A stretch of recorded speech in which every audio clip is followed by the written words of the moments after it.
Hello and Jai Hind student, welcome once again to your own channel sir Tarun Rupani और ICSC class 9th civics का chapter 3 salient features of constitution part 2। Part 1 already uploaded है, our constitution भी uploaded है और आज कर रहे हैं पार्ट 2।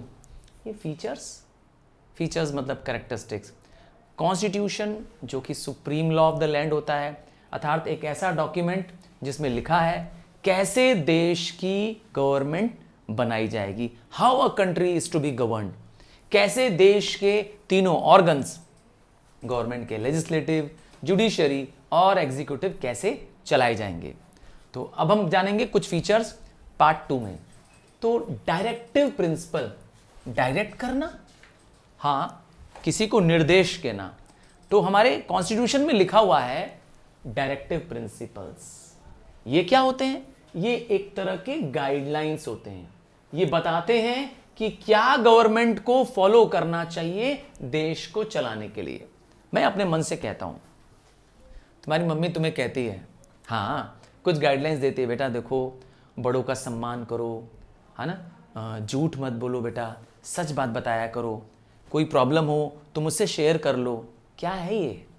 गाइडलाइंस हैं, है ना, आपके जीवन के लिए। वैसे ही गवर्नमेंट को, देश को चलाने के लिए कुछ गाइडलाइंस हैं। मैं देता हूं आपको एग्जांपल कि गवर्नमेंट को सबको इक्वल ट्रीट करना चाहिए, गरीबों को मकान बना के देना चाहिए, जो किसान हैं, बेरोजगार हैं, उनको कुछ पैसे दे देने चाहिए ताकि उनका गुजारा हो सके। हाँ, अगर वो गरीब हैं और अगर कोई ऐसी जाति के लोग हैं जिसको हम शेड्यूल कास्ट, बैकवर्ड क्लास कहते हैं, तो उनके लिए गवर्नमेंट की जॉब रिजर्व कर देनी चाहिए। ये गवर्नमेंट की क्या है? ड्यूटी है। तो गवर्नमेंट नहीं करेगी तो क्या करेंगे? ये काम जेल कर देंगे गवर्नमेंट को? जवाब है नहीं, क्योंकि ये डायरेक्टिव प्रिंसिपल्स है। समझ गए? तो डायरेक्टिव प्रिंसिपल्स क्या होते हैं? एक तरह के गाइडलाइंस होते हैं। कीवर्ड है गाइडलाइंस, जो कि गवर्नमेंट को करना चाहिए, फॉलो करना चाहिए। कहां लिखे हैं ये? पार्ट 4। नंबर याद करना जरूरी है। कहां पर? पार्ट 4। हाँ, आपसे मेरा क्वेश्चन आने वाला है, आपको बताना है, अगर आप लाइव बैठे हुए हैं, कि फंडामेंटल राइट्स को किस पार्ट में, किस पार्ट ऑफ द कॉन्स्टिट्यूशन में इंक्लूड किया गया है। हाँ, कमेंट में लिख सकते हो।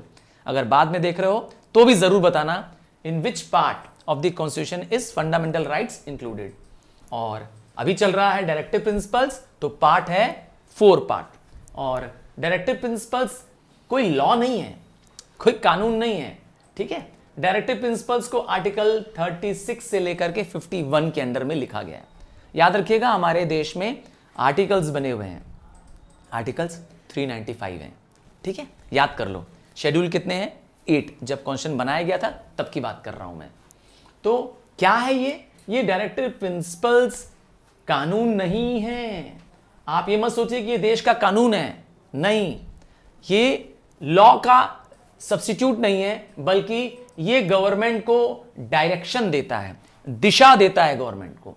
किस बारे में? कि गवर्नमेंट को ये स्टेप्स उठाने चाहिए कानून बनाते समय। जब भाई पार्लियामेंट के पास तो पावर है, तो देश का जब कानून बनाएंगे तो इन प्रिंसिपल्स को, इन गाइडलाइंस को ध्यान में रखते हुए रूल्स बनाएंगे गवर्नमेंट। समझ गए? इसीलिए बहुत महत्वपूर्ण है डायरेक्टिव प्रिंसिपल्स। आइए, कहां से मिले हमको डायरेक्टिव प्रिंसिपल्स, कहां से हमने खोजे? तो मैंने बताया था, कॉन्स्टिट्यूशन को किसने लिखा है? कॉन्स्टिट्यूशन लिखने वाली बॉडी का नाम बताओ। हाँ, कमेंट में बता सकते हो मुझे, मैं बता दूं। चलो, इस वीडियो के एंड में बताऊंगा the body which drafted the constitution. हाँ, मैं बता दूंगा अगर आपको डाउट होगा तो, और मैं आपके कमेंट का भी वेट कर रहा हूं। तो कहां से पता चला कि ये इसमें क्या क्या होने चाहिए, देश की गवर्नमेंट को क्या क्या? तो ये देश आजाद हो चुका था हमारा, 1947 में आजाद हो गया था। अब देश की गवर्नमेंट को अच्छी गवर्नमेंट है कि नहीं है ना, रूल्स रेगुलेशन सही बना रही है कि नहीं है, इसके लिए हम लोगों ने जो कॉन्स्टिट्यूशंस बना रहे थे, जिन्हें हम कह रहे हैं फ्रेमर्स ऑफ द कॉन्स्टिट्यूशन, ने आयरिश रिपब्लिक, आयरलैंड नाम का एक देश है, उसके कॉन्स्टिट्यूशन को पढ़ा और उनसे निकाला अच्छी बातें। उसमें लिखा था प्रिंसिपल्स ऑफ सोशल पॉलिसी, हमने वहां से ले लिया। भाई कहां से आया? भाई मेरा क्वेश्चन है, डायरेक्टिव प्रिंसिपल्स कहां से आए?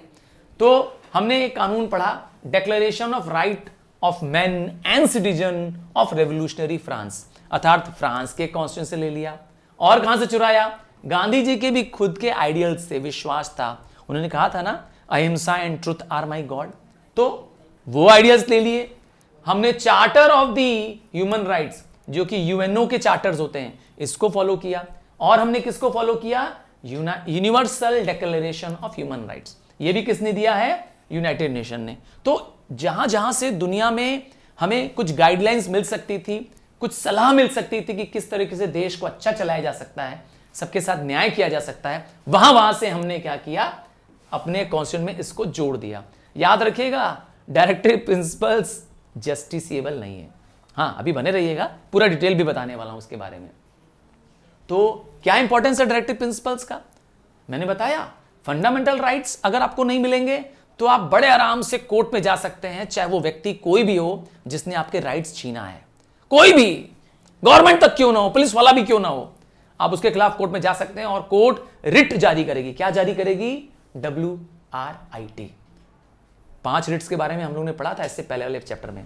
हाँ, सेलिएंट फीचर्स पार्ट 1 नहीं आपको मालूम हो तो प्लीज जाएं और जरूर चेक करें। और फंडामेंटल राइट्स के बाद आता है डायरेक्टिव प्रिंसिपल्स। पर डायरेक्टिव प्रिंसिपल्स जस्टिसिएबल नहीं है, ये सिर्फ गाइडलाइंस है। क्या गाइडलाइंस है? माने सरकार तो अच्छा है, नहीं मानेगी तो क्या करेंगे? मोदी सरकार के खिलाफ केस ठोक देंगे कि इन्होंने देश को वेलफेयर स्टेट नहीं बनाया और मोदी सरकार को जेल में बंद कर दो। No no no. क्या कहना चाहते हैं? समझ गए ना? ये डायरेक्टिव प्रिंसिपल्स जस्टिसिएबल नहीं है। You can not move to the court. आप कोर्ट में नहीं जा सकते हैं अगर इन डायरेक्टिव प्रिंसिपल्स को फॉलो नहीं करेगी। पर फंडामेंटल राइट्स के लिए, जो कि 6 मैंने बताए आपको, उसके लिए तो आप सच में कोर्ट में जा सकते हैं, हाई कोर्ट और सुप्रीम कोर्ट में जा सकते हैं। आइए, तो जस्टिसेबल नहीं है तो उसका कुछ महत्व है कि नहीं है? हाँ भाई, महत्व है। पहला प्रिंसिपल है, ये एक तरह की प्लेज है। प्लेज मतलब कसम। हाँ, मैं भारत का नागरिक हूं, सारे भारतीय मेरे भाई बहन हैं, तो हम लोग मॉर्निंग में प्लेज लेते हैं, है ना? India is my country, all Indians are my brothers and sisters. तो ये भी एक तरह की प्लेज है। किसके लिए प्लेज है? भारत के नागरिकों के लिए प्लेज है। और ये चाहती है हमारे देश में फ्रेमवर्क तैयार हो, प्रोग्राम तैयार हो, जो कि सबको बराबर बनाए, सबके लिए इक्वालिटी हो। ठीक है, हमारा देश एक मॉडर्न डेमोक्रेटिक स्टेट बने। और क्या लिखा है इसके अंदर? इसमें गवर्नमेंट के लिए गाइडलाइंस है। मैंने बता दिया, जोर जबरदस्ती नहीं है। गवर्नमेंट जब भी कानून बनाएगी, जो भी सरकार आएगी, है ना, जो भी गवर्नमेंट बनती रहेगी, उनको कानून बनने का अधिकार होता है। उस कानून को बनाते समय वह कोशिश करेगी कि डायरेक्टिव प्रिंसिपल्स को अप्लाई किया जा सके। ठीक है, और क्या करना है? They are a measure to जज अ गवर्नमेंट परफॉर्मेंस। हमको पता करना है कि मोदी गवर्नमेंट अच्छा काम कर रही है कि नहीं काम कर रही है। हाँ, सिंपल सा। तो जज कैसे करेंगे कि मोदी गवर्नमेंट जो भी चल रही है इस समय, हाँ सेंट्रल गवर्नमेंट में है ना बीजेपी गवर्नमेंट, तो बस आसान तरीका है, देखो कि कौन कौन ऐसी गवर्नमेंट है जो सबसे ज्यादा डायरेक्टिव प्रिंसिपल्स को अडॉप्ट करती है। जो सरकार डायरेक्टिव प्रिंसिपल्स को सबसे ज्यादा कानून बना करके देश में लागू करती है, वो सरकार, समझ गए, सरकार की परफॉर्मेंस को मेजर करता है, हेल्प करता है, गवर्नमेंट को गाइड करता है, दिशा देता है किस बारे में, कि कैसे देश एक वेलफेयर स्टेट बन जाए। और क्या करता है? लोगों को भी एनलाइटन करता है, जागरूक करता है, लोगों को एजुकेट करता है, बताता है कि आपको इन पॉलिटिशियंस को वोट देना चाहिए क्योंकि ये आपके देश को क्या कर रहे हैं, ये अच्छा बना रहे हैं, ये आपके देश के डायरेक्टिव प्रिंसिपल्स को फॉलो कर रहे हैं। मैंने पहले ही बताया था, इसमें बहुत सारी ऐसी बातें लिखी हैं ये डायरेक्टिव प्रिंसिपल्स में, जो एक आदर्श बातें हैं, आइडियल्स हैं, जो हमारा गोल है। जैसे देश में गरीबी एकदम खत्म हो जाए, बेरोजगारी एकदम ना हो, सबके पास घर हो, हर घर में बिजली हो, फ्री में गैस कनेक्शन हो। हाँ, ये सब लिखा है इसमें डायरेक्टिव प्रिंसिपल में। क्या हमारे देश में सब कुछ है क्या? जवाब है नहीं। तो जो गवर्नमेंट जितना ज्यादा अच्छे से इसको इंप्लीमेंट कर पाएगी, वो गवर्नमेंट उतनी अच्छी है। समझ गए? अब आता है, ये कोर्ट को भी एक तरह से क्या करती है, हाँ, हमारी जो कोर्ट्स है उनको भी एक तरह का डायरेक्शन देती है कि कैसे वो हमारे सिटीजन्स के राइट्स की रक्षा कर सके। ये इसमें लिखा है, मतलब कोर्ट को भी जरूरत पड़े तो उसको देख सकती है। चाहता क्या है ये डायरेक्टिव प्रिंसिपल्स? चाहता है हमारा देश एक वेलफेयर स्टेट बन जाए। Welfare state? हाँ, एक ऐसा स्टेट जहां पे गवर्नमेंट की ड्यूटी होती है, जहां पे गवर्नमेंट की एक पॉजिटिव ड्यूटी होती है कि वो नागरिकों को सोशल, कीवर्ड याद कर लो प्लीज, ये वर्ड याद रखना पड़ेगा। सोशल एंड इकोनॉमिक जस्टिस देना चाहते हैं। क्या देना चाहते हैं नागरिकों को? अगर भारत के हर नागरिक को सामाजिक और आर्थिक रूप से पैसे के रूप में न्याय मिलेगा, सोशल एंड इकोनॉमिक जस्टिस मिलेगा और लोगों का आदर होगा, उनका मान सम्मान रहेगा, तो समझ जाओ देश वेलफेयर स्टेट है।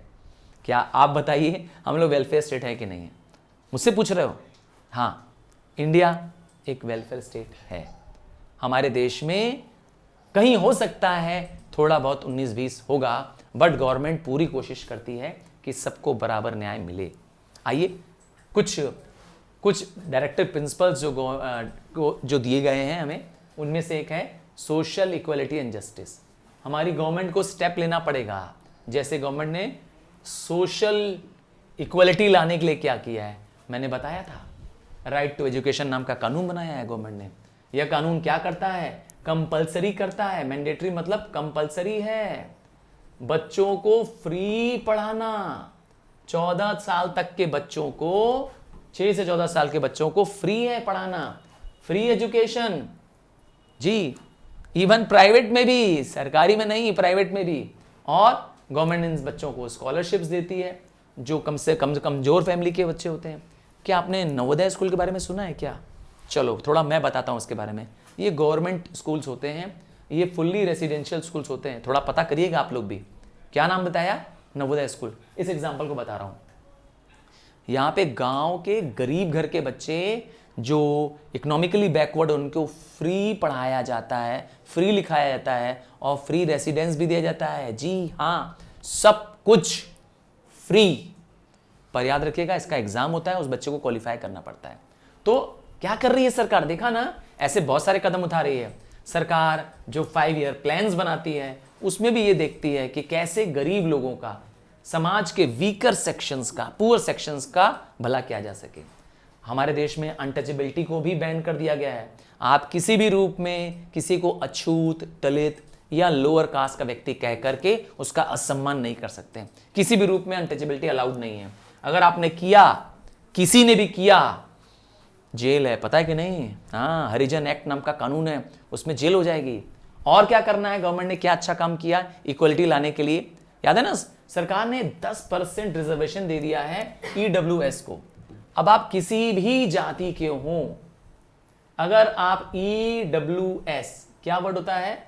इकोनॉमिकली वीकर सेक्शन, मतलब जिनके घर में कम कमाई है, इतनी कमाई नहीं है कि पूरे परिवार का गुजारा हो सके। अब वो कोई भी, वो कोई भी कास्ट का हो, कोई भी जॉब का हो, उसके लिए गवर्नमेंट के जॉब्स में, सरकारी नौकरियों में और इवन हायर एजुकेशंस में, यूनिवर्सिटीज में एडमिशन में रिजर्वेशन हो गया। हाँ, बड़ी खुशी की बात है। पहले रिजर्वेशन सिर्फ किनको मिलता था? हाँ, एससी और एसटी के लोगों को मिलता था, शेड्यूल कास्ट, शेड्यूल ट्राइब के मिलता था, या ओबीसी को मिलता था। अब इनको भी मिलने लगा है। अब ये किसी भी जाति के हो सकते हैं। हाँ, ये मेजॉरिटी वाले लोग भी हो सकते हैं, इनको भी सरकार दे रही है। ये बहुत बड़ा प्लस पॉइंट है। और क्या कर रही है सरकार? इकोनॉमिक वेलफेयर के लिए भी स्टेप्स उठा रही है। क्या क्या किया सरकार ने? सरकार ने जमींदारी सिस्टम बंद कर दिया है। जमींदार लैंडलॉर्ड्स होते थे और ये किसानों को बहुत लूटते थे, डराते धमकाते थे, बहुत टैक्स लेते थे। सरकार ने इसको बंद कर दिया है। सरकार ने एक कानून बनाया, right to fair compensation and transparency in land acquisition, rehabilitation and resettlement bill. इस कानून में सरकार ने किसी की लैंड लेने पर उसको लैंड का उचित दाम देगी। दाम के साथ अगर उसका कहीं पुनर्वास करना पड़े, उसको रीसेटलमेंट में जो खर्चा करे, सब सरकार करेगी। सच में ऐसा होता है। इससे उनको फायदा मिलेगा जिनकी सरकार जमीन एक्वायर कर रही है। एक्विजिशन मतलब होता है परचेज कर ले रही है, सरकार खरीद ले रही है। क्या करेगी सरकार? उनको जहां नई जगह स्थापित करेगी, उस जमीन के बदले उसका पैसा भी देगी और उनके पुनर्स्थापित करने पे उनको मदद भी करेगी। ऐसा हो रहा है। सड़कें बनाने में पता है कि नहीं है, बहुतों के गांव की जमीन चली जाती है घर के। क्या आपके भी कोई ऐसी जमीन है क्या जो सड़क के किनारे है, जिसको सरकार ने क्या कर दिया, रोड चौड़ा करने पे ले लिया है? हाँ, ले लेती है सरकार, पर पैसा देती है इसमें, इस कानून के तहत पैसा देती है। तो इक्वलिटी लाना चाहती है। और क्या कर रही है सरकार ने? बैंकों को नेशनलाइज कर लिया है। जो बैंकें प्राइवेट हुआ करती थी पहले, 1969 में और 1980 में 2 बार बैंकों को क्या कर दिया सरकार ने? अपने अंडर कर लिया, ताकि सबको यस बैंकिंग का फायदा मिल सके, गांव गांव में बैंकिंग पहुंचाई जा सके। इंश्योरेंस कंपनी है। हाँ, आपको मालूम है देश की सबसे बड़ी इंश्योरेंस कंपनी कौन सी है? क्या कहते हो? जीवन के साथ भी, जीवन के बाद भी। हाँ, ये है ना, सुना है कि नहीं? किसका स्लोगन है ये? LIC का। तो गवर्नमेंट ने क्या किया है, लोगों को इंश्योरेंस का फायदा दिया है। इंश्योरेंस से क्या फायदा मिलता है?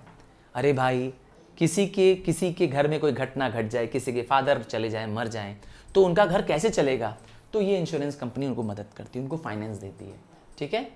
और क्या सरकार ने बनाया है इक्वालिटी लाने के लिए, इकोनॉमिक इक्वालिटी लाने के लिए सरकार ने कानून बनाया है, equal pay for equal work. अब चाहे लड़का हो चाहे लड़की हो, ऐसा नहीं है कि लड़का है तो ज्यादा पेमेंट मिलेगा। नो नो नो, लड़की भी अगर है तो भी उसको उतनी पैसा मिलेगा जितना कि लड़कों को मिलता है। पेमेंट क्या होगी? बराबर, एक जितनी होगी। अगर एक जैसा काम दोनों कर रहे हैं तो दोनों को एक जैसा पे मिलेगा। ठीक है ना, कोई भेदभाव नहीं कर सकता है। सरकार ने एक योजना बनाई है, आयुष्मान भारत योजना। हाँ, ये नई योजना है, अभी 2018 में बनाई गई है। इस योजना को गवर्नमेंट क्या कर रही है, उन लोगों के लिए जो वीकर सेक्शन ऑफ सोसाइटी, गरीब है समाज के लोग, उनको 5 लाख का हेल्थ स्कीम दिया गया है। हाँ, मतलब इस योजना के तहत सरकार ने national health and protection scheme के तहत उनका 5 लाख का फ्री ऑपरेशन या हॉस्पिटलाइजेशन खर्चा सरकार भरती है। नहीं पता था ना आपको बात? हाँ, ये है योजना, नाम है आयुष्मान भारत। और क्या योजना है गवर्नमेंट की, मैं बताता हूं। गवर्नमेंट ने किसानों की मदद करने के लिए कुछ प्रोग्राम्स बनाए हैं, जैसे IRDP। इसमें इंटीग्रेटेड रूरल डेवलपमेंट है, गांव के विकास, गांव में सड़कें बनाने के लिए, गांव में पंचायत घर बनाने के लिए, इरिगेशन फैसिलिटी देने के लिए सरकार इसमें प्रोग्राम चलाती है। गांव में लोगों को जो बेरोजगार हैं उनके लिए गारंटी प्रोग्राम्स हैं। तो कई सारी योजनाएं हैं जो गवर्नमेंट बना रही है। हाँ, उनमें से सबसे बड़ी योजना है मनरेगा। सर कहाँ लिखा है मनरेगा? अभी बताता हूँ मनरेगा कहाँ लिखा है। ये देख लो, ये है मनरेगा। कहाँ sir? Mahatma Gandhi national N लिखा है, रूरल एम्प्लॉयमेंट गारंटी एक्ट। समझ गए? मनरेगा ये कानून है जो क्या करता है, 100 दिन का मिनिमम रोजगार देता है poorest of the poorest family को। पता है कि नहीं है? समाज में सबसे गरीब से गरीब लोगों को यह गारंटीड वेज देता है। कितनी अच्छी योजना है बराबरी लाने के लिए, गरीबों की गरीबी दूर करने के लिए। और क्या है? प्रधानमंत्री सम्मान निधि योजना। सम्मान निधि, निधि मतलब धन होता है। इस योजना के तहत 6,000 रुपया पूरे साल में। कितना? 6,000। वैसे ये पुराना फिगर है, मैं आपको उसका करंट फिगर बताऊं, आजकल ये 12,000 हो गया है। आजकल ये पुराना फिगर है क्योंकि आपकी बुक में 6,000 लिखा है, आजकल ये 12,000 हो गया है। सरकार 6,000 रुपया किसानों को देती है। कौन से किसानों को देती है? जो गाड़ियों में घूमते हैं? नहीं नहीं, हमारे देश में अमीर किसान भी हैं, मर्सिडीज वाले किसान भी हैं। मैं बता दूं, हमारे पंजाब के और इवन ईस्टर्न यूपी के किसानों के पास गाड़ियां हैं, बंगले हैं। हाँ, कमजोर मत समझो हमारे भारत के किसानों को। पर ऐसे किसान भी हैं बहुत सारे जिनके पास इतनी छोटी भूमि है कि उनको अपने परिवार का भी गुजारा हो पाता है। ऐसे फार्मर्स को हम लोग कहते हैं स्मॉल एंड मार्जिनल फार्मर्स। तो इन फार्मर्स का गुजारा कैसे होगा? बेचारों के पास तो पैसा भी नहीं होता है, इतनी छोटी भूमि होती है। तो इनको सरकार क्या करती है, आराम से जीवन जीने के लिए, मनी लेंडर से बचाने के लिए सरकार 6,000 रुपया पर एनम दे रही है। मैंने बता दिया, करंटली ये 12,000 हो चुका है। और क्या किया सरकार ने? प्रधानमंत्री ग्रामीण आवास योजना, गांव के लोगों के लिए घर फ्री में। सच में नहीं मालूम था आपको? हाँ, नाम है योजना का हाउसिंग फॉर ऑल। इसमें सेंट्रल गवर्नमेंट और स्टेट गवर्नमेंट मिलकर के पैसा लगाती हैं। सच में उन लोगों को घर देती है जिनके पास घर नहीं है, फ्री में। और प्रधानमंत्री फसल बीमा योजना, बीमा इंश्योरेंस। किसानों का बर्बादी हो जाता था, बेचारे बर्बाद हो जाते थे। क्या हो जाता था? बाढ़ आ जाती थी, फसलें बर्बाद हो जाती थी उनकी। कई बार ऐसा हुआ कि एकदम सूखा पड़ गया, किसान तो बर्बाद हो जाता है बेचारा, गरीब होता है ना बेचारा। तो उनको बचाने के लिए सरकार ने योजना बनाई, प्रधानमंत्री फसल योजना। सिर्फ 2% देना है। कितना प्रीमियम देना है? 2%। अगर वो खरीफ क्रॉप उगाता है, हाँ, खरीफ क्रॉप वो क्रॉप होते हैं जो रेनी सीजन में उगाए जाते हैं ना। मान लेते हैं, एग्जांपल देता हूं कि किसानों ने 10,000 रुपए का, ध्यान से देखिएगा, मैंने एग्जांपल दिया, 10,000 रुपए का क्रॉप उगाया, 10,000 रुपए का क्रॉप उगाया, तो इसका सिर्फ 2% उनको बीमा देना पड़ेगा। 2% मतलब सिर्फ 200 रुपया। 200 रुपया क्या करेंगे, दे देंगे। अगर क्रॉप बर्बाद हुआ तो भी किसान चैन की नींद सोएगा। क्यों? सरकार पैसा देगी। प्रधानमंत्री फसल बीमा से उसको पूरे 10,000 वापस मिल जाएंगे। कितना देना है? इसका प्रीमियम देना है 2%। 2% निकालो तुम लोग, देखो प्रीमियम सिर्फ 200 रुपया आएगा। तो सिर्फ 200 रुपया दे करके चैन की नींद किसान सो सकता है ना? मस्त योजना। और अगर रबी क्रॉप उगाते हो तो 1.5% और कम देना पड़ेगा। सिर्फ 1.5% दे दो प्रीमियम। आपका टेंशन सरकार का टेंशन। हाँ, आप किसान का फसल डूबे, बर्बाद हो, क्रॉप्स खराब हो जाएं, टेंशन लेने की किसान को जरूरत नहीं, पैसे मिल जाएंगे उसको पूरे। और सबसे बढ़िया चीज है क्या कि कमर्शियल क्रॉप्स को भी सरकार बचाने की योजना बना चुकी है। कमर्शियल क्रॉप्स वो होता है जो किसान एक्चुअली रखता नहीं अपने पास।